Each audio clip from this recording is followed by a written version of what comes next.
Boa noite a todos.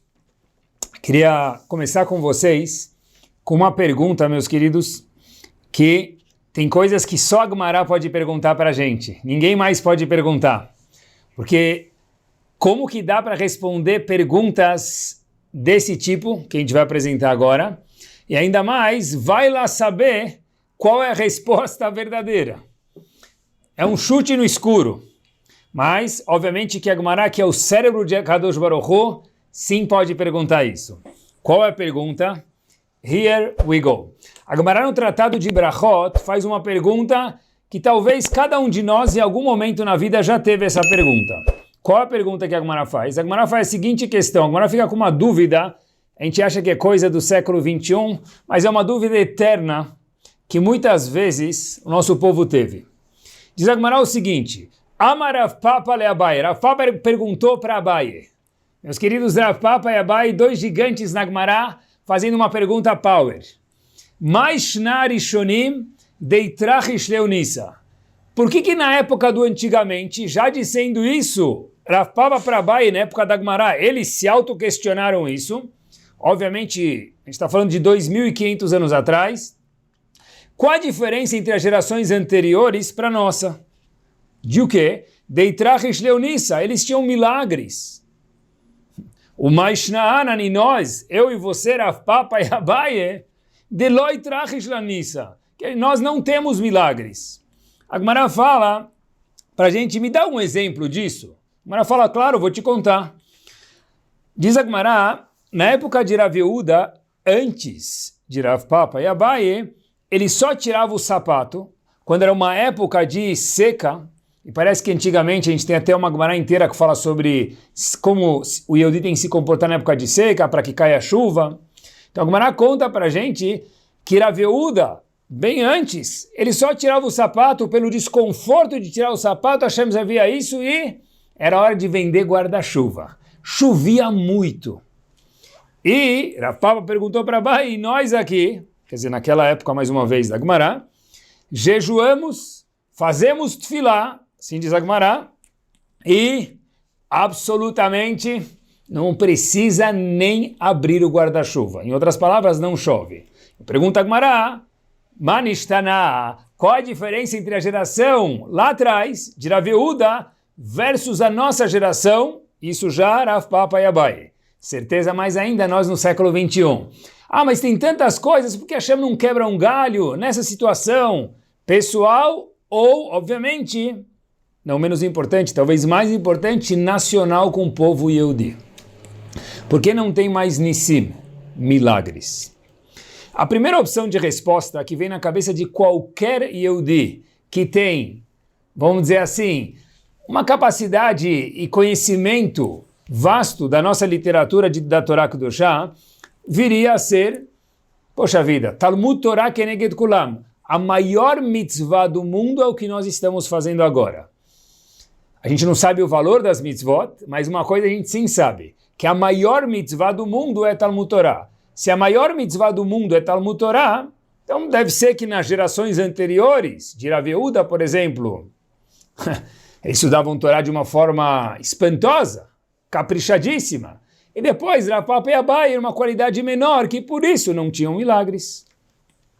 Fala Gumará, boa tentativa. E a Gumará própria faz essa tentativa. Fala, olha, talvez seja pela falta de capacidade ou de conhecimento vasto de Torá. Diz a Gumará, chute foi para fora. Não procede. Por que, diz a Gumará? A Gumará conta que na época de Rav Papa e Abaye, que é a época posterior, que não aconteciam milagres, eles eram muito mais versados na Torá Kedoshá do que na época de Rav Yehuda. Então, a pergunta é colocada de novo no pedestal, por que nas gerações posteriores, e muito mais no século 21, nós aqui, não temos milagres versus as gerações anteriores que haviam milagres? Óbvio que a gente não está falando de milagres do Har Sinai, de criação do mundo, entrega da Torá, ou man cai no deserto, mas milagres que eram, por exemplo, desse. O povo começou a sentir desconfortável, precisa de chuva, Hashem fala, opa, o desconforto de vocês já faz chover direto. Por que não temos mais esses tipos de milagres, outros milagres necessários, cada um para a geração dele. Eu queria abordar a resposta da Gemara com vocês no decorrer do Shiur, e eu gostaria de começar aqui. A gente tem uma parashá, a gente tem a sorte de ter uma parashá, não é ter uma parashá, a gente tem a sorte de ter uma parashá, e um Rashi, que talvez ele seja famoso, se não é que fique agora, mas eu queria entender qual que é o insight desse Rashi. Acho que tem uma lição muito profunda aqui, talvez um Rashi que, às vezes quando a coisa é muito famosa, a gente banaliza ela sem querer. A Torá Kedoshá conta pra gente em Parashat Bechukotai, logo no começo da Parashá, famosíssimo. Diz Hashem pra gente, Im Bechukotai Teleho, Habibi, se você cumprir minhas mitzvot, alguma coisa assim, se você andar nas minhas mitzvot, Im Bechukotai, se nas minhas mitzvot você caminhar, Ve'et mitzvotai tishmeru, e você cuidar das minhas mitzvot, e vasitemotá, me fizer elas, esses 3 passos, ande com as minhas leis, cumpra minhas mitzvot e façam elas, Habibi. Aí diz a Torá uma brachá atrás da outra. Vou te dar paz, vai andar tranquilo, a terra de Israel vai estar magnificamente numa paz, música clássica, tranquilidade, passarinhos piando, todo mundo tranquilo, sem medo de nada, sem guerras. A pessoa vai ter fartura monetária, econômica, tudo do bom e do melhor. Qual é a necessidade? 3 passos. Ande nas minhas mitzvot, cumpra as minhas mitzvot e façam elas. Então o Rashi já pula da cadeira e fala, olha, 3 ingredientes? Está um pouco estranho aqui, porque na verdade o segundo ingrediente é cumprir as mitzvot, e o terceiro é fazer elas. Pouquinho talvez redundante, mas um talvez tenha a ver mais com o estudo, outro tenha a ver mais com a prática, diz Rashi, mas o primeiro ingrediente, Im bechukotai telechu, ande nos meus hukim, nos meus preceitos, dizendo Hashem, o que já pode ser? Já tem o estudo da Torá, já tem o cumprimento das mitzvot, que é o segundo e terceiro ingrediente. Então o que Hashem quis pedir para a gente, para ter tantas brachot, no primeiro ingrediente, Im bechukotai telechu. Rashi fica assustado com isso. Rashi fala, já sei. E obviamente tinha que ser Rashi para falar isso. Ele traduz em Bechukotai Telechu, se você caminhar nas minhas mitzvot, que já de novo não pode ser cumprir as mitzvot, porque foi falado logo em seguida, e nem o estudo da Torá. Diz Rashi é o seguinte, sejam amelim batorá. Amelim com ain quer dizer envolvidos, esforçados. Esforço na Torá, cumprimento das mitzvot, estudo da Torá, bingo. Esses 3 ingredientes trazem paz na terra de Israel, trazem brachá comunitária, brachá pessoal e tudo do bom e do melhor. É isso que o Pasuk diz que nós precisamos fazer para ter brachá. Agora olhem que interessante, eu queria focar nesse cumprimento das mitzvot, a gente já talvez escutou muitas vezes que é importante, estudo da Torá é importante, e hoje queria focar com vocês com essa amelim batorá. Sejam esforçados, envolvidos, empenhados no estudo, ou nas mitzvot, ou na vida. Na verdade, esse tópico não é muito comum para moradores do século XXI. Sabe que a gente não mora em séculos anteriores, mesmo pessoas muito antigas, ninguém morou há 1000 anos atrás. Mas a gente conhece um pouco da literatura de 1000 anos atrás, da Gemara de 1000 anos atrás, Leavdil, de livros de história de 1000 anos atrás. E hoje no mundo é muito importante questões, indagações do tipo, olha, se for um aluno, quantos pontos você fez no vestibular, depois de ter feito a prova, quantos pontos você fez no vestibular? Pronto, se a nota de corte era 62, e você fez 62, bingo. Se a nota de corte é 62, você fez 61, ou 60, ok, porque vai ter a próxima lista, a terceira lista.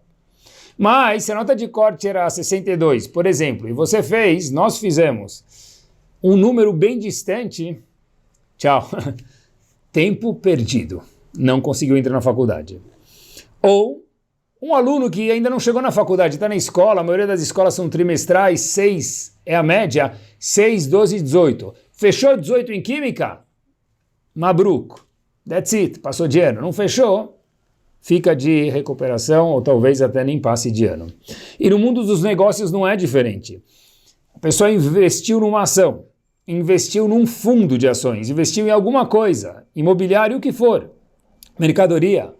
Será que a mercadoria valorizou ou desvalorizou? O fundo subiu ou desceu? O ouro, a ação, o dólar, o que for, subiu ou desceu? Se subiu, maravilha, show, você ganhou. E se não subiu, o fulano acabou perdendo. O que interessa para a gente é como se fala no mundo Ashkenazi, Tachlis, bottom line, subiu ou não subiu? Tirou a nota de corte ou não tirou? Passou de ano ou não passou? É isso que interessa no final do dia, no final do mês. Mas mesmo no mundo religioso também. Talvez se alguém tem uma sinagoga, ou ele tem algum projeto e tem algum ou alguns doadores, as pessoas perguntam, olha, quantas pessoas vêm na sua sinagoga por dia, ou por semana, ou por shiur? Algum dado eles querem ter. Será que vale a pena manter o seu projeto? Todo mundo quer ter, e por que não? E por que não, mais uma vez? O que a gente chama em português de casa cheia, estádio lotado. Óbvio. Mas a Torá vem contar para a gente, claro, se você pode ter uma casa cheia, magnífico. Mas a Torá conta para a gente, e hoje é o tópico do shiur, o seguinte: cuidado para não desvalorizar o que para mim, a Kadosh Baruch Hu dizendo, maiúsculo para Hashem, é muito valorizado. Repito, Kadosh Baruch Hu, cuidado nessa valorização total, em tudo. Nota, performance, quantos quilômetros correu, quanta ginástica fez no mundo, tudo, quantos quilos emagreceu. Tudo são números hoje em dia. Ótimo, e por que não? Mas cuidado junto com isso, diz a Kadosh Baruch Hu, para não esquecer de valorizar algo que não são números. Algo que é difícil de quantificar em números. É o quê? Shetihiu amelim batorá. Quanto esforço isso levou ou deixou de levar, independente do número que atingiu. Rashi, quando diz, Imbechukotai telecho, e pela razão que nós recém explicamos, não pode traduzir que se refere ao cumprimento das mitzvot, porque já foi falado logo em seguida no Pasuk. Rashi diz, Shetihiu amelim batorá. Sejam esforçados na Torá. E quando a gente fala na Torá, a gente fala na vida. Rashi não diz para a gente, Shetihiu bekiim batorá. Sejam versados na Torá. Saibam Chumash de cor, Agmará de cor, Alachá de cor. É algo espantoso. A gente conhece, talvez muitos conhecem e tiveram o privilégio de conhecer, pessoas que a pergunta que a gente fizer é falar tal página do Talmud, tal capítulo do Shulchan Aruch. É uma delícia ficar perto de pessoas assim. Isso conta. Isso é importante, mas é outro passuco. Veshinantam levanecha. Passuco famoso do Shema, conte para os seus filhos. Dizem nossos sábios, olha, deixa a Torá afiada na sua língua. Se alguém vier te perguntar alguma coisa, não começa a gaguejar. Fala direto, está aqui, a resposta é sim, é não, pelo menos saiba onde procurar. Mas, essa é uma obrigação, Veshinantam levanecha, é um verso. O verso Imbechukotai telecho não fala nada a ver com isso. Fala para a gente, sejam esforçados na Torá. Agora, para termos brachot, não é Veshinantam levanecha. Óbvio que é importante ensinar os filhos e ter a Torá afiada nas nossas línguas. Mas para ter brachot é Imbechukotai telecho. Se nós fizermos o step 1, 2 e 3, como a gente mencionou antes, Hashem manda um monte de brachot. E a pergunta é, por que a amelut, o esforço, ele é mais valorizado do que o conhecimento vasto e sábio, que é muito legal, ficar perto até de alguém que sabe tanto? Por que a gente não olha, e quando a gente diz a gente, eu me refiro a Kadosh Baruch Hu, então vou refrasear, por que Kadosh Baruch Hu não olha o resultado? A resposta são duas respostas. A primeira é, porque o resultado não pertence ao ser humano. Vou repetir porque é muito importante isso no nosso mundo numérico. O resultado não pertence ao ser humano. O que pertence à pessoa é o esforço. Diz Rashi, eu quero a Kadosh Baruch Hu, o seu esforço, o nosso esforço. Mas por quê? Porque, Habibi,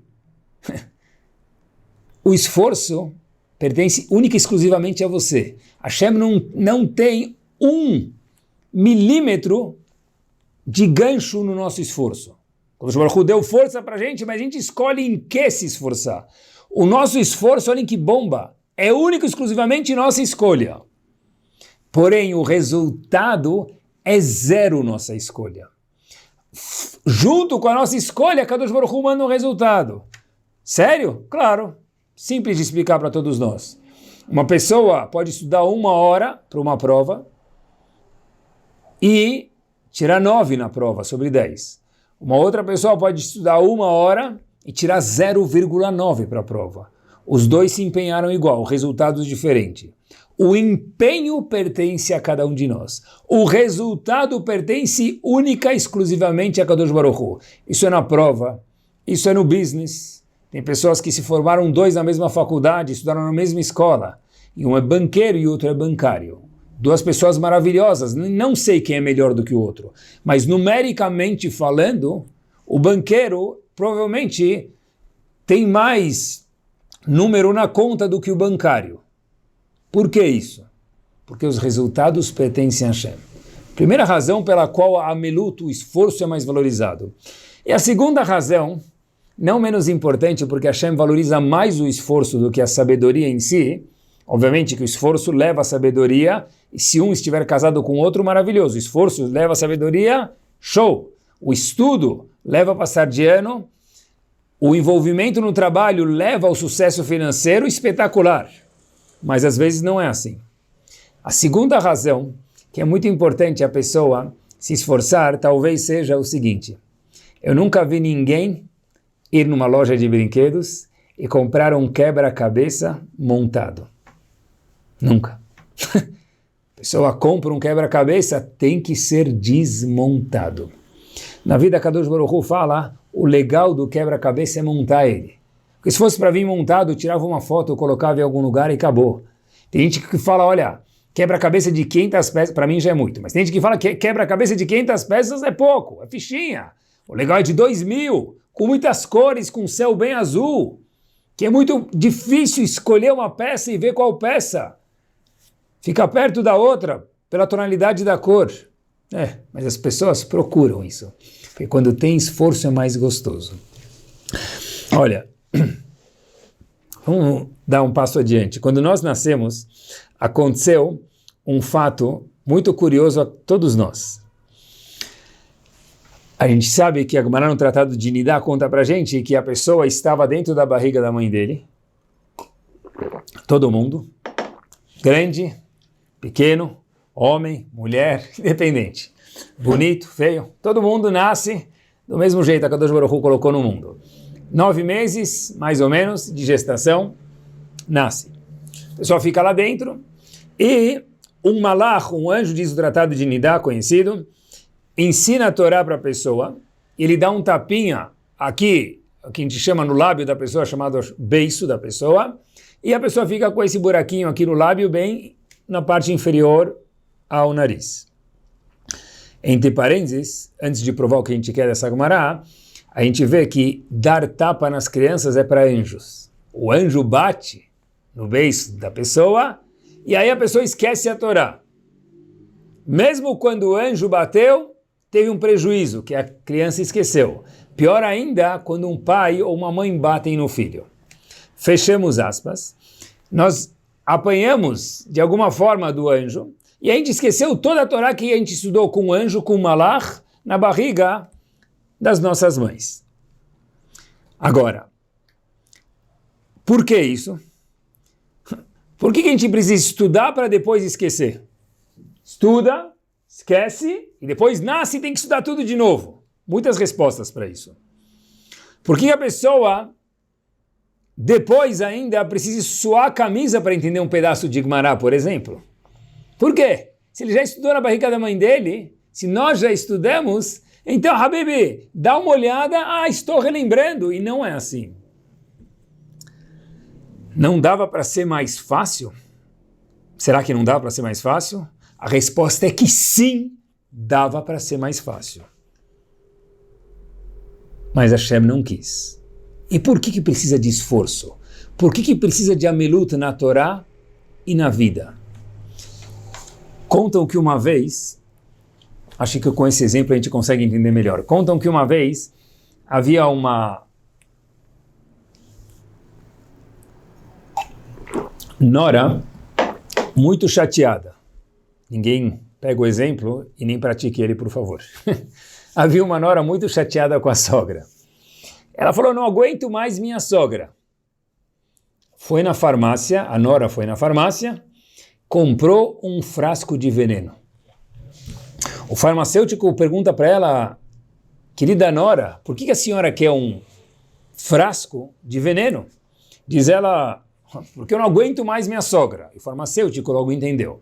Mas estava à venda, o farmacêutico não podia prevenir essa senhora de comprar, bloquear ela, só fez uma perguntinha para a nora. Falei, se descobrirem que foi você que colocou o veneno no copinho da sua sogra, a senhora vai ser presa. Aí ela falou, é verdade. O que o senhor sugere? O farmacêutico falou para aquela nora, olha, eu sugiro que você cuide muito bem da sua sogra durante 6 meses, guarda o frasco na tua casa, ninguém vai suspeitar que você fez nada de errado, porque você gosta tanto da sua sogra, cuida tão bem dela, que ninguém vai suspeitar. Depois você pode colocar o veneno lá, lechaim, ela bebe e vai estar tudo resolvido. Falou essa nora, uau, o senhor além de ser farmacêutico é um gênio, obrigado. Comprou, pagou e levou para casa.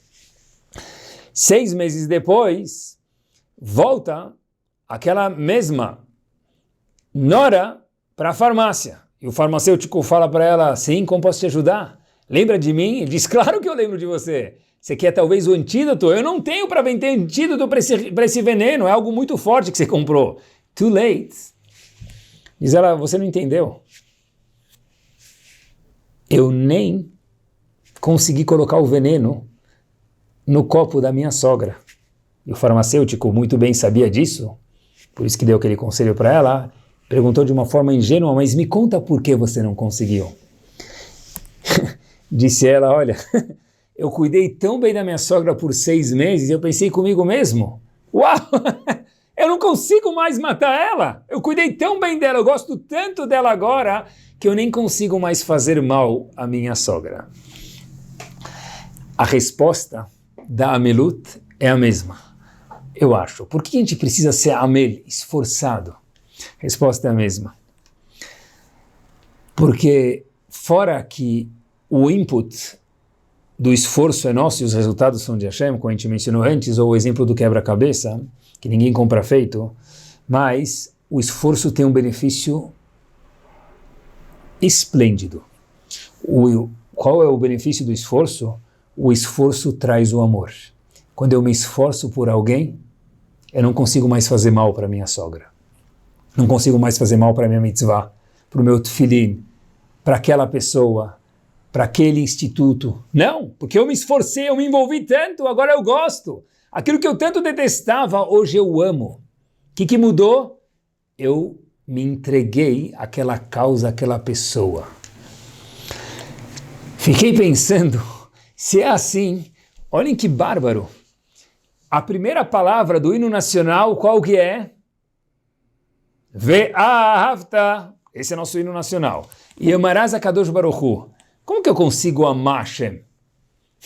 Como que dá para amar Hashem? Só tem um jeito, se esforçando. Quando eu me esforço por qualquer coisa, certeza, incomparavelmente, quando eu me esforço por Akadosh Baruch Hu, Ve'ahavta et Hashem Elokecha, porque se eu me esforço por Ele maiúsculo, eu vou amar Ele, como todas as demais coisas na vida. Porque para termos gênios, tem muitas pessoas que sabem a Torá no mundo, ou sabem telefones de cor, ou nome de ruas de cor, ou muitas coisas. Gumarot de cor, leavdil. Mas tem pessoas que são gênios. E o gênio, na verdade, não teve nenhum esforço para chegar lá. Ele olha para alguma coisa, lê rapidinho. Óbvio que tem seus méritos, mas incomparável com o mérito daquela pessoa que teve que sentar, em vez de 10 minutos, 10 horas para aprender aquela página de Gumará, ou aquela mitzvah, ou o que for. para que tenhamos sabedoria, não necessariamente precisa de esforço. Às vezes é um dom de QI. Agora, o esforço gera o amor. A memória fotográfica gera conhecimento, mas não o amor, não o apego, não a afetividade a o que nós estamos empenhados, pessoas, instituições ou o que for. É isso mesmo. Quem gosta mais de quem? Os pais da criança ou a criança dos pais? Repito, quem gosta mais de quem? Pergunta difícil? Só para quem não é pai. Para quem é pai ou mãe, e já foi filho, obviamente, a pergunta é facílima. Certeza que nós amamos nossos pais, mas o amor de um pai ou de uma mãe a um filho, ele é N vezes maior do que o amor de um filho ou uma filha a um pai ou uma mãe. Por quê? Porque é muito simples. Porque a amelut, o esforço do pai, especialmente da mãe, aos filhos, ele é muito mais forte, muito mais vibrante, muito mais intenso do que a amelut, o esforço que os filhos têm aos pais. Por isso, nossos sábios dizem uma frase muito interessante, o Shlach HaKadosh diz para a gente o seguinte, que um filho, um pai, melhor dizendo, consegue sustentar 10 filhos, mas 10 filhos não conseguem sustentar um pai. Repito, diz o Shlach HaKadosh para a gente, um pai é capaz de sustentar 10 filhos. 10 filhos não conseguem sustentar um pai. Obviamente, monetariamente talvez dê, mas já é diferente. Por que um pai se vê obrigado a sustentar um filho e o inverso não é tão óbvio? A resposta é porque um pai e uma mãe se empenharam tanto pelos filhos que é óbvio que eu vou cuidar dele. Já um filho ou uma filha se empenharam tanto menos pelos pais que já não é tão óbvio. O esforço gera ve'ahavta. O esforço gera o apego, gera amor, gera uma paixão. Olhem só o Magmará nessa visão. Eu nunca tinha visto isso e quando vi fiquei maravilhado no mérito dos que ouvem o shiur com certeza. A Gemara no Tratado de Megillah, na página 3a, conta pra gente o seguinte. A gente sabe que na Torá Kedoshá tem algo chamado Targum, é uma tradução, não é só uma tradução do Rav Google, em hebraico português, ou hebraico inglês, ou hebraico que for espanhol, é uma tradução explicativa, que foi nos dada no Har Sinai. É uma tradução da Torá chamada Unclus, por exemplo, e nos Nevi'im, nos profetas, tem outra tradução chamada Yonatan ben Uziel, alguém que lembrou essa tradução que foi nos dada ao Har Sinai e passou ao povo. A Gemara no Tratado de Megillah conta, depois dessa introdução, o seguinte para a gente. Targum shel Nevi'im Yonatan ben Uziel amru. Quem contou para a gente esse Targum que foi esquecido, mas tinha sido dado lá do Har Sinai, está nos livros hoje escritos, olha, Yonatan ben Uziel, nome do personagem. E pulando algumas palavras, quando ele contou para a gente o Targum, a tradução explicativa do Navi, dos profetas, dos livros do Nevi'im, que aconteceu? Zamara em Megillah, Nizda'azar Israel. A terra de Israel chacoalhou como se fosse um terremoto. Pulando mais algumas palavras da Gemara, eu termino.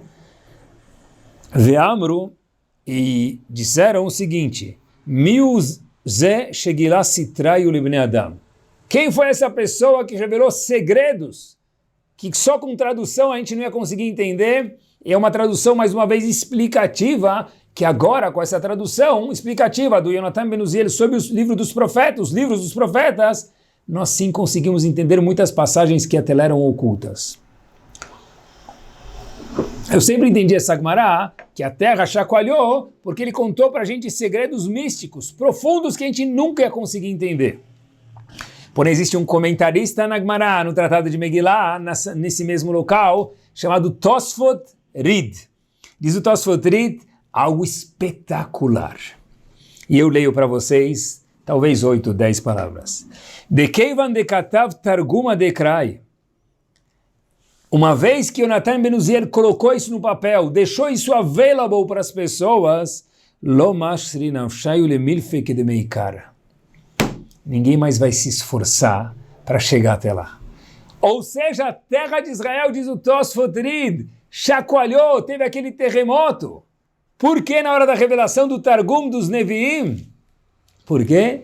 Não pela parte mística que foi revelada, Hazak Baruch, não, porque agora ficou muito fácil. Aquele esforço, aquele empenho que a gente ia ter que ter para descobrir a tradução de cada verso do Navi, agora ficou fácil. Por isso a terra estremeceu, porque agora o mundo não vai ter mais o privilégio de ter esse esforço para entender os Neviim, porque só a Melut, o esforço, pertence a nós. Se tirarem o esforço, a terra treme.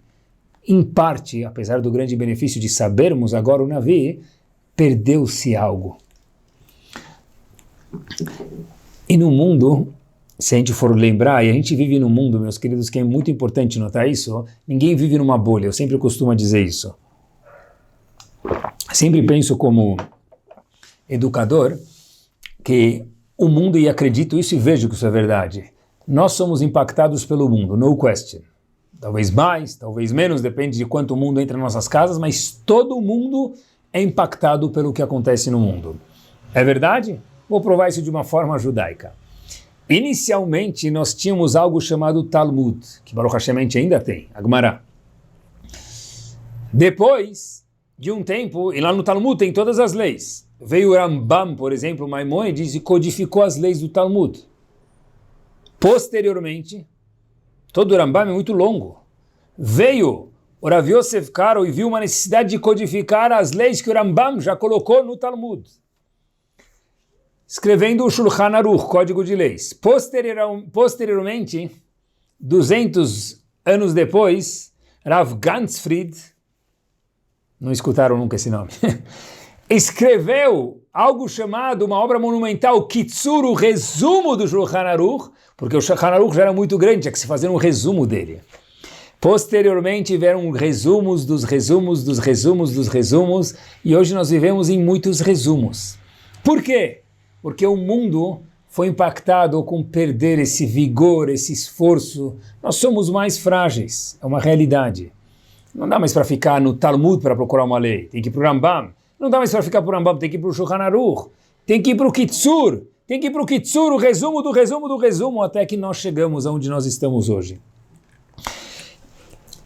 Queria retomar algo que a gente precisa ter um carinho especial falando em esforço. Uma dica.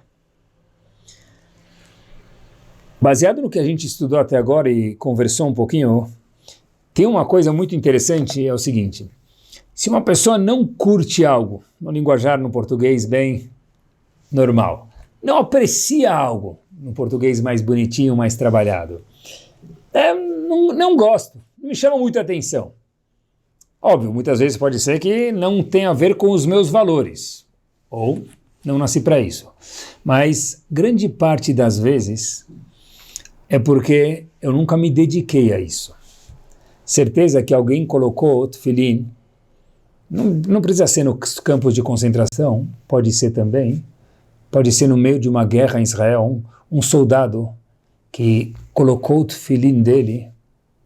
Uau, esse tefilim vale outra coisa do que uma pessoa que coloca em casa. E uma pessoa que acorda de manhã cedo e se programa e não é fácil sair da cama para ir rezar com o minyan, a mitzvah de tefilim dele já vale mais. É tudo correspondente não para Hashem. Óbvio que para Hashem, certeza, que Hashem aprecia tudo.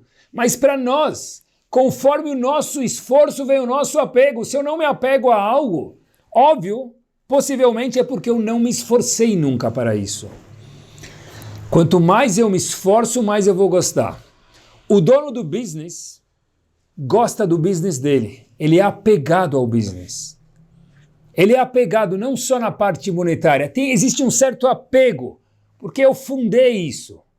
E se não foi eu que fundei, eu herdei esse business, e eu sento na cadeira presidencial só por mérito de família, parabéns, legal, keep it up. Mas o meu apego ao business vai ser diferente do meu pai ou do meu avô que colocaram a vida lá dentro. Na família é a mesma coisa, na Torá é a mesma coisa, em algum hobby é a mesma coisa. Quantos hobbies tem hoje em dia? Caminhada, corrida, ciclismo. É a vida, por quê? Como assim é por quê? Eu acordo cedo, eu vou, eu vejo minha bicicleta, eu vejo meu tênis de correr, eu vejo meu watch, para medir a pulsação, o que for. Quanto mais empenho nós temos amor, não é o contrário. Eu amo e aí eu me empenho. Errado. Já que eu me empenho em algo, nós nos empenhamos em qualquer coisa, nós chegamos a amar isso. Bezerra Hashem, que a gente possa, cada um possa se empenhar para coisas valiosas e eternas, não somente coisas mundanas. Mas, se a gente encontra alguém, tiro e queda, reclamando do açougue, reclamando da sinagoga, do mikve, do Hazan, do que for, grande parte das vezes, é que nem álcool gel, mata 99,9999 dos germes, nunca 100%. Então 99,9999 das vezes é porque a pessoa nunca se envolveu, não se empenhou em nada. Porque uma pessoa que é presidente da sinagoga, ou se empenha para angariar fundos para a sinagoga, ou para estivá, ou para a escola, ou para o mikve, ou é voluntário, vai machucar ele quando falarem mal. Porque a minha sinagoga é minha vida. Não é o Corinthians, a minha sinagoga é minha vida. O meu mikve é minha vida, o meu business é minha vida, meus filhos são minha vida. You name it. Quanto mais nós nos envolvemos, mais nós nos apegamos. A milut traz a pessoa diminuir suas reclamações. Nas palavras do grande sábio, e por que não? Eu adoro aprender. Shiur do Rav Karagila também é cultura. Nas palavras do Rav não, de Henry Ford, vou ficar mais chique, nada de Rav. Nas palavras de Henry Ford, o seguinte: corte você mesmo a sua lenha, e ela o aquecerá em dobro. Repito, olhem que bomba. Corte você mesmo a sua lenha, e ela o aquecerá em dobro. Olha que sabedoria. Se eu me empenhar em cortar minha lenha, ela vai me aquecer muito mais. No termômetro dá na mesma, mas quem vive no termômetro? Nós somos feitos de ação e emoção. Emocionalmente, e a gente sabe melhor do que nunca no século XXI que a emoção impacta na razão, emocionalmente a lenha de fato vai me aquecer mais. E na fase final do nosso shiur, já que a gente está falando de empenho, de dar a vida, no sentido de empenho, o Rav de Brisk, uma vez me lembrei, perguntou o seguinte: a gente mencionou antes que o bebê, homem ou mulher, estudam Torá enquanto estão na gravidez da mãe, na gestação, junto com o anjo. Então perguntou o Rav de Brisk, por que então, quando passa uma senhora grávida, nós não nos levantamos? Porque, de fato, quando está passando uma senhora grávida, existe lá na barriga dela um bebê junto com o anjo. Teria que dar kavod ao bebê que está estudando Torá com o anjo. Diz o Rav de Brisk, quer saber por quê? Simples. Porque por mais expert que esse bebê seja agora, ou está sendo agora, ele não se esforçou nada por isso. Ele está recebendo tudo sem fazer nada, de boa no português, do anjo. Diz Rav de Brisk, levantar para alguém que é gênio, que não se esforça, olha e lembra, ou aprende de um anjo, é peanuts. Não vale. Nós não levantamos para o resultado, porque o resultado é de Hashem. Nós levantamos para o esforço. Não é à toa que está escrito em Pirkei Avot, cuidado. Porque às vezes pode ter uma pessoa, às vezes um senhor de idade, que ele não sabe mais muita coisa porque a memória dele não lhe permite mais. Mas ele é uma pessoa que foi esforçado. E perdeu agora a capacidade de lembrar. Cuidado para não desprezar o kavod dele. Mas agora ele não sabe mais nada. Não interessa, é o esforço. Porque o esforço pertence a nós. O conhecimento pertence a Kadosh Baruch Hu. Por isso que não se levanta para uma mãe com um bebê e um malach passando por aí. Queria contar para vocês uma história que se passou em Volozhin. História verdadeira e que se passou em Volozhin. Máquina do tempo, vamos passear em Volozhin. Havia um homem em Volozhin, um Yehudi, na Yeshiva de Volozhin, que ele é chamado o Baki. Baki em hebraico era o expert, o mais versado. Na Yeshiva, traduzindo, ele sabia o Shas, o Talmud inteiro. Em um estalo. às vezes no máximo em 2 estalos, literalmente. Tudo, tal palavra, tal linha, tal expressão, tal alahá, página tal de tal masechet, página tal de tal tratado, era uma atrás do outro. Era um homem que se empenhava muito, não era gênio, se esforçava muito e chegou nesse naipe de saber o Talmud maravilhosamente de cor e salteado. Uma vez, esse jovem estava almoçando e fizeram uma pergunta para ele no almoço. Uma pergunta. E ele falou, olha, parou, pensou, não sei a resposta. Alguém na mesa fez um comentário do seguinte, uau, repete a pergunta. E a pessoa repetiu a pergunta. Do lado daquele jovem versado em Volozhin, essa pessoa que estava no canto da mesa ouvindo falou, eu sei, isso é um Tosfot. O comentarista na Gemara em tal página, em tal masechet, em tal tratado. Aquele aluno versado quando escutou isso falou, uau, de fato, é um Tosfot lá, eu esqueci e falei que não sei a resposta, que vergonha. Nesse mesmo momento, aquele aluno que era o Baqui, era o expert, era o versado, fez uma promessa, falou, Hashem, eu vou estudar non-stop por 7 anos numa sinagoga aqui do lado. Saiu correndo do almoço e se colocou durante 7 anos, non-stop, num Beit HaKnesset, numa sinagoga lá em Volozhin. A história terminou, mas não por completo.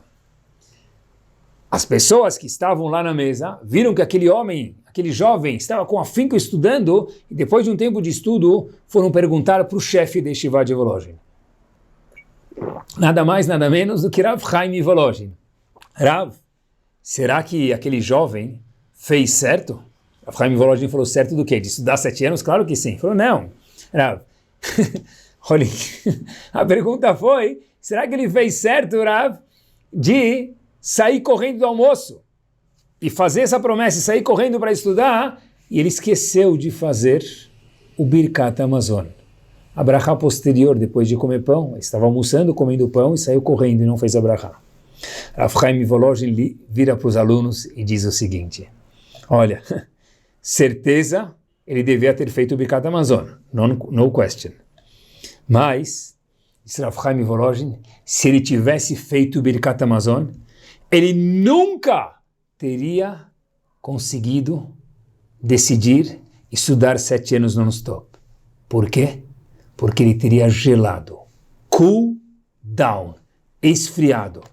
Ele não pegou o momento. No caso, o jovem pegou, ele não teria pego o momento. Quando a pessoa perde o timing, muitas vezes o esforço é perdido, porque não acendeu o fogo no momento certo, a faísca no momento certo. Diz Rav Chaim Volozhin, óbvio que ele deveria ter feito o Birkat Hamazon, mas se tivesse feito o Birkat Hamazon, ele nunca teria decidido. Depois do Birkat Hamazon, 3, 4 minutos depois, ele fala, ok, vou revisar aquele Tosfot e a vida continua.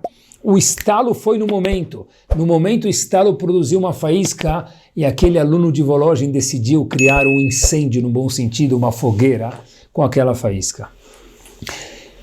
Nós fizemos uma pergunta no começo do shiur, é que a gente ainda lembra, porque as gerações anteriores, e com isso a gente termina, eles mereciam milagres, e as gerações posteriores não. Assim perguntou Rav Papa para Abaye, Manishtana, já na época de Rav Papa, e Abaye, eles eram versados no estudo e não tinha mais milagres, na época de Rav Yehuda, como a gente mencionou lá na Gemara, lá atrás, no começo do shiur, ele só tirava o sapato, Hashem já viu desconfortos a fazer cair chuva. Nós, dizendo Rav Papa para Abaye, a gente jejua, faz tefilá para Hashem, Tehilim, e nem precisa abrir o guarda-chuva, continua seca no mundo. A Gemara no Tratado de Brachot, e só Hashem para responder isso, só a Gemara para responder, fazer esse tipo de pergunta e ter uma resposta precisa e verdadeira. Diz a Gemara, Amelut. Eles eram Moser Nefesh por Hashem, devoção a Kadosh Baruch Hu. A Gemara traz um exemplo disso. Talvez não seja muito delicado para hoje em dia, mas não é delicado porque talvez não há essa devoção. Pode ser. Certeza que não é para se colocar isso hoje em prática, mas a ideia, certeza que ela é verdadeira da devoção. Diz a Gemara, me conta um exemplo de como eles eram mais dados a Hashem naqueles dias de Rav Yehuda, e por isso que aconteciam milagres. A Gemara fala, vou te contar um exemplo. Rav Ada, que era uma das pessoas anterior, na época de Rav Yehuda, ele viu uma senhora com uma roupa rouge, que nem aqueles carros chiques, conversíveis, são rouge para chamar a atenção. Talvez um carro pode ser, mas uma mulher não deve usar uma roupa dessa. Com aquela roupa rouge, chamando a atenção. Então diz a Gemara que Rav Ada tomou uma atitude, hoje seria feio, mas é uma atitude que era judaicamente honrosa. Chegou para ela e falou, como você usa uma coisa dessa, e tomou uma atitude um pouquinho mais forte. No momento que quem quiser saber mais informações, obviamente, por favor, procure na Gemara, no Tratado de Brachot, mais uma vez, que a gente menciona na página 20a. A Gemara fala, é por isso que eles tinham milagres e nós não. Não é porque estudavam mais Torá, apesar que Talmud Torá é a maior mitzvah do mundo. É pela devoção, pela dedicação, por serem dados, por ter a melut ao que eles faziam, no caso a Torá. No caso as mitzvot, no caso a família, no caso ao trabalho, é tudo na vida. Porque a melut é o nosso input, o resultado pertence a Hashem. A melut cria ve'ahavta, cria amor. Se a gente não gosta de algo, se envolve. Faz como aquela nora. Se ela se envolver com a sogra, que foi o que aconteceu, eu não consigo mais dar o veneno para minha sogra, porque agora eu amo minha sogra. E essa é a resposta para uma pergunta que eu sempre tive. Nós temos, na nossa literatura, o Talmud, que é tudo que nós temos, quase. Talmud, só que nós temos dois Talmuds. O Talmud Bavli, foi feito no Iraque, hoje em dia, chamado Iraque, Bavel ou Iraque hoje em dia, e o Talmud Yerushalmi, foi feito em Yerushalayim. O Daf Yomi foi instituído pelo Talmud Bavli, não Yerushalmi. As Yeshivot estudam, na sua grande maioria, o Talmud Bavli e não Yerushalmi. And the question is, why? Por quê? Que Mitzion tetze Torah. A Torá vem de Tzion, de Yerushalayim. Por que não Talmud Yerushalmi? Tive essa pergunta por muitos anos. Netziv de Volozhin, Rav Naftali Tzvi Yehuda Berlin, Netziv de Volozhin, diz para a gente o seguinte, simples. Só o Netziv para falar isso para a gente. Porque o Talmud Bavli foi feito na Galut, na dificuldade da Galut.